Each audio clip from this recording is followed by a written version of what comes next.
నీకు SRH bowler Saqib Hussain తెలుసా? ఆ! మొన్న జరిగిన రాజస్థాన్ రాయల్స్ మ్యాచ్‌లో 4 వికెట్స్ తీసుకున్నాడు కదా! నేను తన పెర్ఫార్మన్స్ చూసి ఎవరో సీనియర్ ప్లేయర్ ఏమో అనుకున్నా. కానీ తన సక్సెస్ స్టోరీ వింటే కళ్ళలో నీళ్లొస్తాయి. అదేంటి? బీహార్ లో ఒక చిన్న విలేజ్, పూర్ ఫ్యామిలీ, ప్రాక్టీస్ చేయడానికి కూడా షూస్ లేవు. బట్ సాకిబ్ కి క్రికెట్ అంటే పిచ్చి. మరి షూస్ లేకుండా ఎలా ప్రాక్టీస్ చేశాడు? వాళ్ళ అమ్మ దగ్గరికి ఏడ్చుకుంటూ వెళ్ళాడంట. ఆమెకు తెలుసు తన కొడుకు టాలెంటెడ్ అని, కానీ ఇవ్వడానికి డబ్బులు లేవు. ఒక్క క్షణం కూడా ఆలోచించకుండా తన మెడలో ఉన్న మంగళసూత్రాన్ని తీసి ఇచ్చింది. ఇది అమ్ముకొని షూస్ తెచ్చుకొని. మంగళసూత్రమా?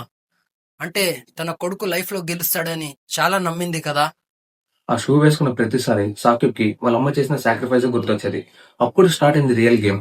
ఎండ ఉన్నా, వాన పడినా, ఎవరు చూసినా చూడకపోయినా తను మాత్రం గ్రౌండ్ లో ప్రాక్టీస్ ప్రాక్టీస్ ప్రాక్టీస్ అంటూ ప్రాక్టీస్ చేసేవాడు. అండ్ దెన్ 2025 లో ఐపీఎల్ ఆప్షన్ జరిగింది. అంతమంది బిగ్ ప్లేయర్స్ మధ్యలో సన్ రైజర్స్ ఒక నమ్మకంతో 30 లక్షలు పెట్టి సాకిబ్ ని పిక్ చేసుకున్నారు. ఆ నమ్మకాన్ని మొన్న జరిగిన మ్యాచ్‌లోనే నిరూపించుకున్నాడు కదా!